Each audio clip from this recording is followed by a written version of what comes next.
من الأنشطة الجميلة اللي ممكن تقوم بيها لما تروح الغردقة سياحة هي رحلة بحرية في البحر الأحمر، ودي بتبقى من 8 صباحا حتى الساعة 4 عصرا.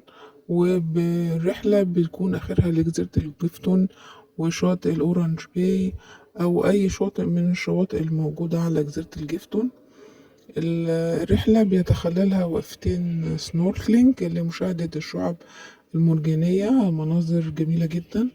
وكمان بتبقى شاملة وجبة غدا، وفي أنشطة زي التيوب أو البنانة، ودي بتكون من ضمن الرحلة.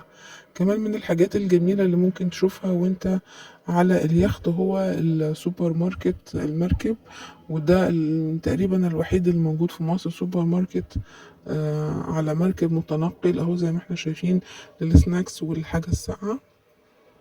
والرحلة زي ما قلنا مدتها لحد الساعة 4 عصرا، وبتبقى شاملة وجبة غدا.